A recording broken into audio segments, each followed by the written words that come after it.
Hi there, this is Seisha again and I'm back for my third video. And kamusta po kayong lahat?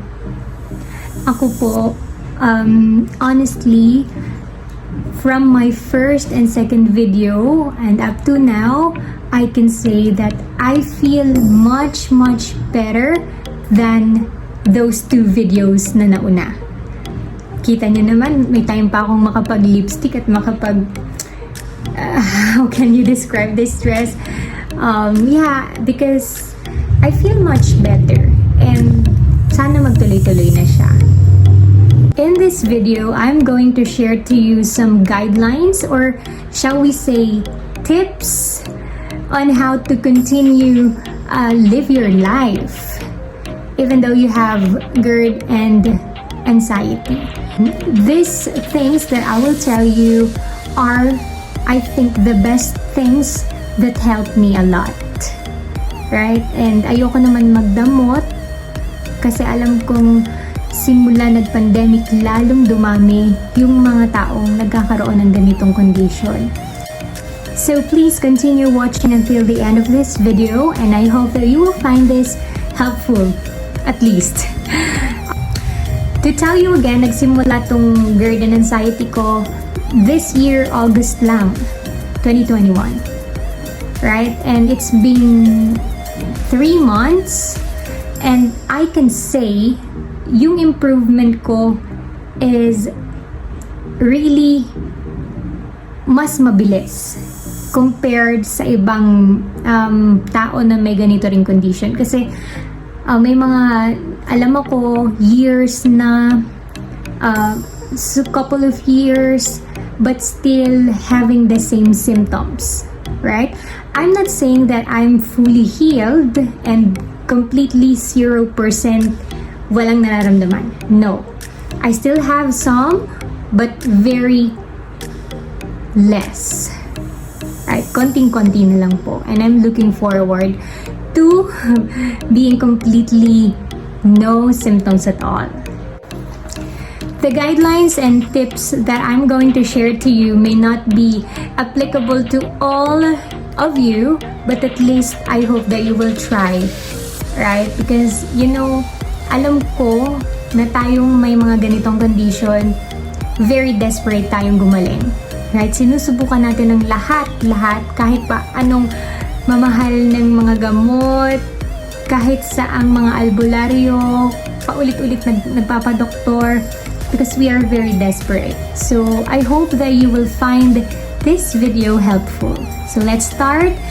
Number 1. First on my list is you have to understand and learn what is GERD and anxiety. Yes, it's very important. You know, sabi ng mga tao, wag nating mahalin yung sakit natin. Right? And yeah, but you know, for me, I'm not saying I'm loving it, but you know, I am giving effort and time to learn and understand what it is because it's in myself, right? So I have to be aware what's going on. So ayun, most of the time research ako ng research, right? Google. It's very helpful. Sometimes, again, OA or exaggerated but very helpful, right? Most of the time, I am searching for the foods, right, that are good for this GERD, kung ano mga pwede. And yeah, it's very important na alam mo kung ano yung meron sa sarili mo, kung ano yung meron sa loob ng katawan mo or anong nangyayari sa loob ng katawan mo, right? Because you know, again, before, nung nagpa-check up ako, the doctor was always saying it's only hyperacidity, right? Hyperacidity. So I underestimated it. Akala ko simple lang siya, right? Simple lang yan, hyperacidity lang yan, ganyan.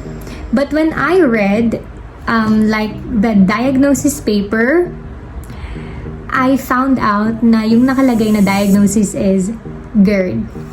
Right? Supplier na ba siya? Charot lang. So yun, nabasa ko nga na Gerd siya. And then, that's the time I started looking for my own resources. Right? Nag-search about that condition, and I think I can say now that I am very much aware or knowledgeable about that. Right?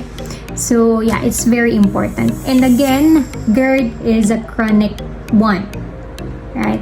It's a lifelong condition. Right? So it's like diabetes.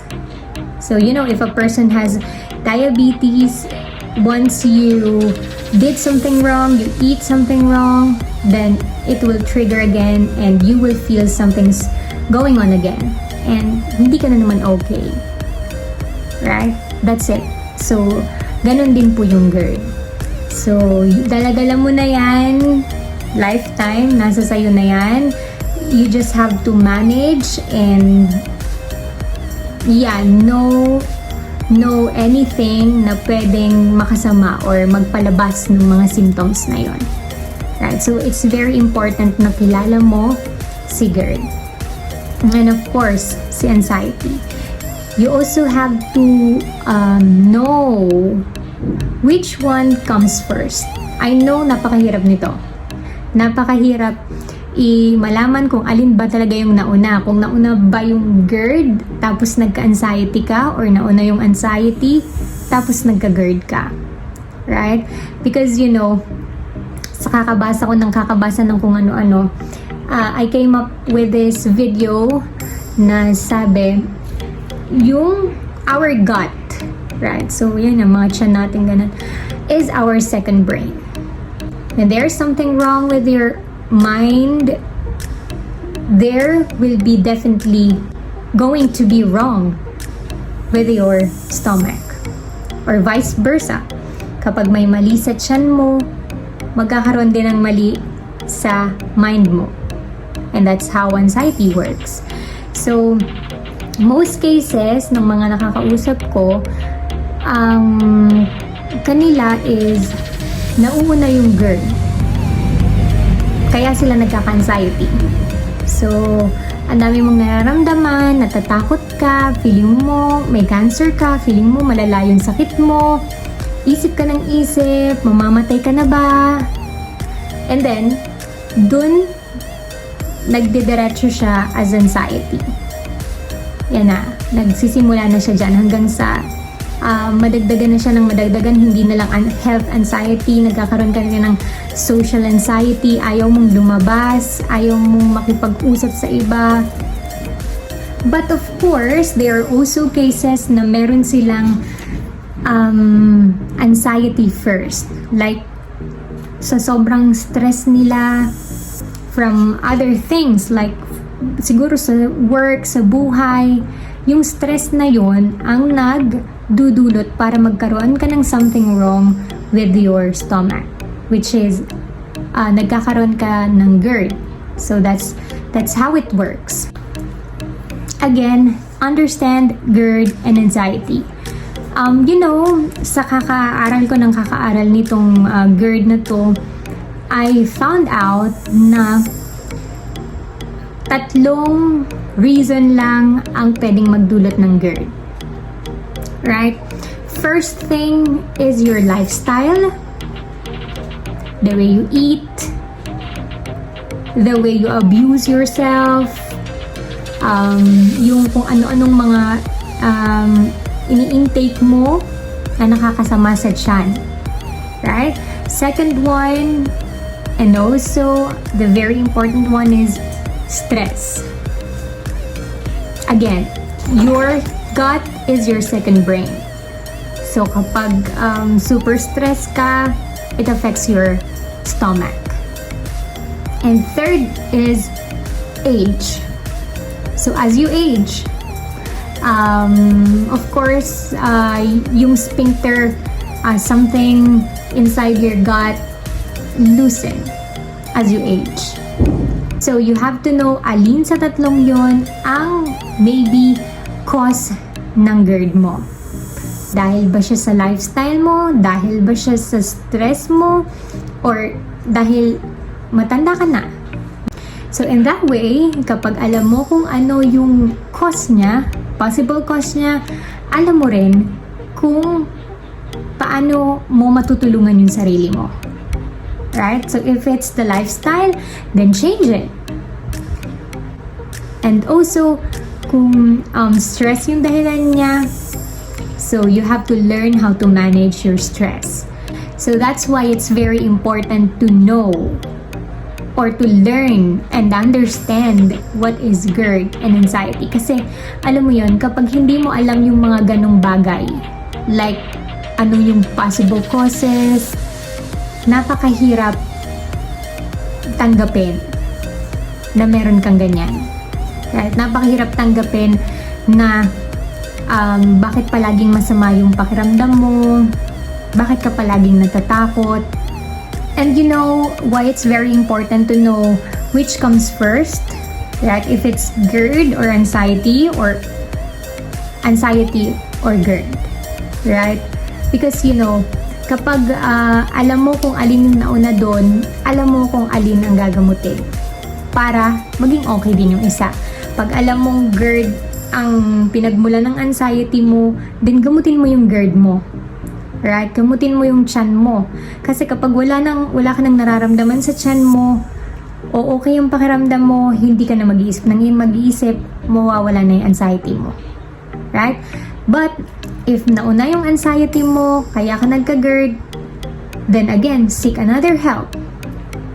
Ayusin mo kung ano yung tumatakbo sa utak mo. If you need professional help, then go for it. Right? Again, it's not really means that you are nababaliw. Right? Iba ang nababaliw sa may anxiety. Okay? So, don't be shy to ask for help. So then, if you clear your mind, kapag okay na yung isip mo, stress-free ka na, then, kasunod niyan, mawawala na ang discomfort sa tiyan mo. Right? And another thing, I would like you to know na ang anxiety ay very different sa mga sinasabi ng ibang tao na mental issues. Right? Like nababaliw, ganyan. Because you know, if you have anxiety, you are being anxious or being very much aware kung anong pwedeng mangyari. Right? In the future. Takot ka sa kung anong pwedeng mangyari in the future. Paranoid ka. Ganon. But if you have mental issues, you don't care at all. Right? Wala ka nang pake kung anong mangyari in the future. So, number 2, we have acceptance. Kaya mo. Okay. So, you have to accept it. Right? Parang pag iniwan ka ng bahala na kayo dyan. Okay, again, acceptance. Yeah, it's very important.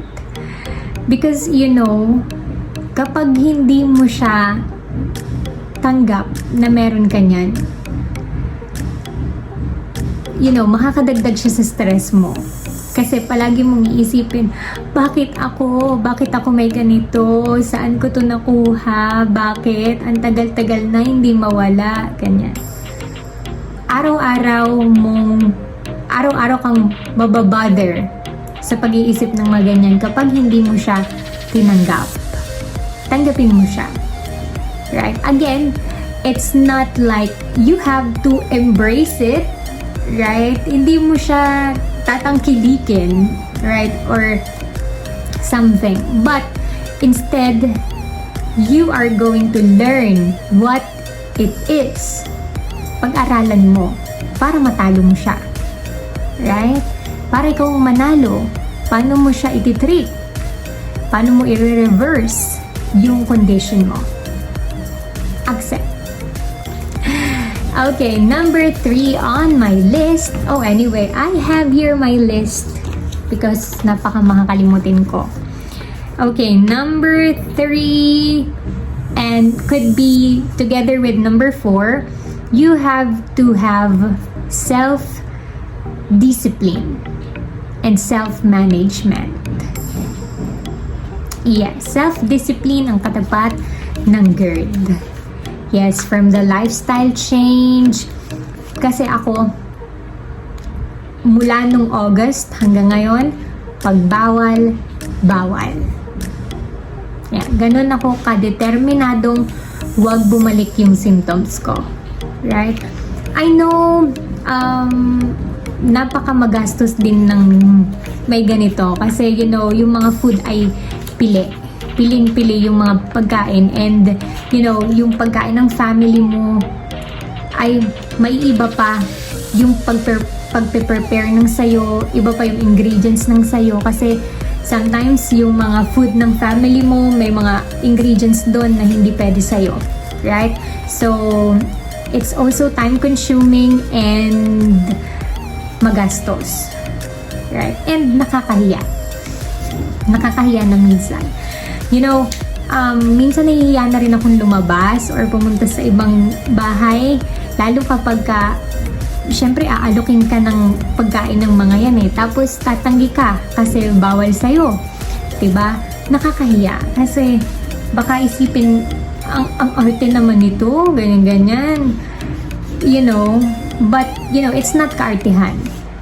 Umiiwas ka lang sa mga bawal sa'yo.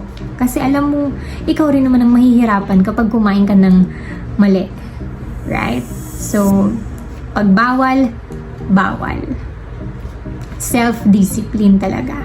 And for the self-management, most cases, hindi talaga sila nagiging okay sa doctor. I'm not saying huwag pumunta sa doctor, no? Of course, they help a lot. And ako din naman, ang dami kong beses nagpunta sa doctor. But the medications that we had, yung mga gamot ng doctors like omeprazole, esomeprazole, pantoprazole, and lahat ng may sol sa dulo, nainom ko na yata yan. But those are just support. Right?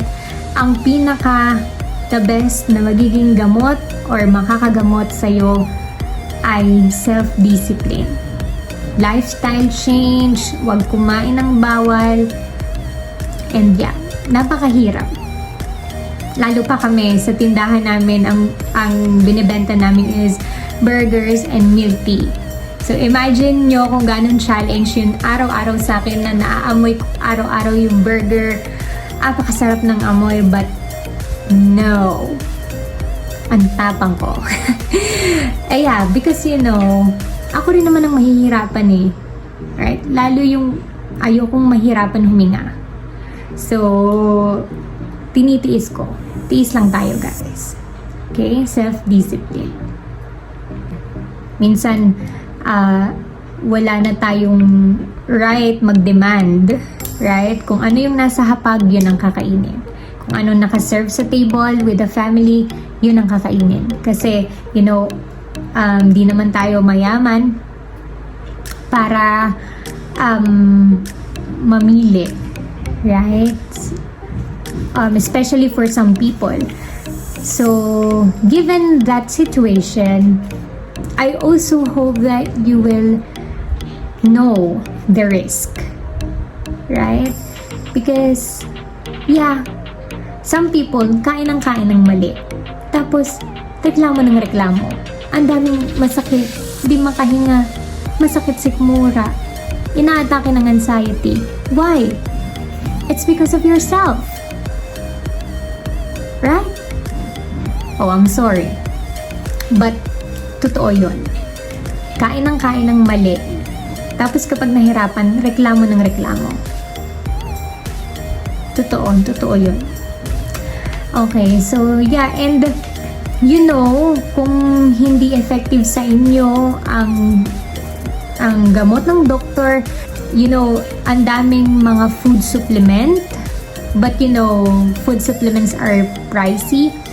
But if you really want to, or if you have budget, then you can you can go for it. But if there's none or there's not enough, you can use natural remedies. Like ako, nagtatry din ako ng mga malunggay, pinakuloang malunggay, pinakuloang salabat, yung mga gulay-gulay, and anything. You can search. Again, search for what's best for your condition. Right? And yeah, I am right now 2 weeks na since I started taking food supplements, but I will not name it for now. Saka ko siya sasabihin kapag alam kong naging okay talaga siya, kasi medyo pricey. Yeah. And kung ano yung mga benefits niya, ano yung improvement na nangyari sa akin, and kung natulungan ba niya ako talaga. Okay? And next on the list, we have know your triggers. Yeah, know your triggers. So, again, papasok din dito yung kapag kilala mo na siya, pag kilala mo na si Gerd, alam mo na yung mga bawal at yung mga pwede. So, alam mo na din kung ano yung mga makaka-trigger sa'yo at hindi. For me, since like August until now, November, I'm still afraid of trying other foods. Okay? So, again, ang kinakain ko lang ulit until now ay oatmeal, mga gulay, banana. If I like rice, ang ginagamit ko ay brown rice. Yeah, and yeah, I don't really eat something else, right? Because I'm still afraid. Because gumagaan na yung pakiramdam ko and ayaw kong maulit siya ulit. Right? It's best for you to write down anything that you eat and then observe. Sulat mo kung ano yung mga kinain mo ng araw na yon, and kapag wala ka namang na-feel, so then, pwede mo siyang kainin. Hindi siya trigger sa'yo. Okay? But it doesn't mean again na kailangan mo siya or pwede mo na siyang kainin araw-araw. Especially kung bawal yun. Kung bawal yung tinry mo na yun. Okay? Try eating other food, but take note. Kasi tayo, iba-iba tayo ng trigger. Right? Pwedeng sa akin, okay ang like Milo, but Milo chocolate is not good for Gerd. Okay? Isa siya sa mga bawal. For example, sa akin, okay siya. But to other one, hindi siya okay. Right? So, you really have to know because it's yourself. Right? Di ko naman nararamdaman kung ano yung exactly nararamdaman mo. So, you have to know your trigger. Okay? It's you yourself. Yeah. And next on my list, we have, and I think this would be the last one na naisip ko. Last one is manage your anxiety. Okay? And I think this one ang pinakamahirap sa lahat kasi alam kong napakahirap kalabanin ng isip. Yeah, kasi ako din eh. Diba? But, in the long run, tayo rin ang magbe-benefit. Right? Tapangan natin. Last week, yeah, nagpa-vaccine ako. And it's my first dose for anti-COVID, right? And I'm okay. But after the vaccination, I was just waiting for my mga kasama, and I was just standing, and kung ano-anong naisip ko, umandar na naman yung kapraningan ng utak ko, and nanikip na naman yung dibdib ko. Right? It's because of my mind. Right? Kaya ako nahirapan huminga dahil kung ano naman naisip ko. But matapang ako that time. I didn't call anyone. Hindi ako nagsabi. I just calm myself and I try to divert what's on my mind, and it helped me. So, that's it. You have to help yourself. And labanan natin siya. And how do you manage your anxiety? You know, yung mga tips ko is just like, guidelines, but it's still yung sarili mo ang makakatulong sa anxiety mo. Right? Napakadaming way to distract your mind. You can do meditations to relax yourself. You can do other things like learn new hobbies na pwede mong pag-aabalahan. Right? Or like listen to some worship songs or do TikTok videos. Right? In my case, I do it a lot. And nakaka-distract siya. When it comes to anxiety, I think ikaw lang din ang makakatulong sa sarili mo. And that's true. Right? And if you have any question again, just feel free to ask me. Kung may nakalimutan pa ako, I know marami pa ako nakalimutan, so feel free to let me know on the chat box or on the comment box. Okay, and as much as possible, I'm trying to reply to all of your messages. And I do appreciate you guys commenting on my videos, right? Sharing your experiences, that you relate much with my story. So I thank you very much. Okay, so I think that's it for this video, and see you again. Goodbye.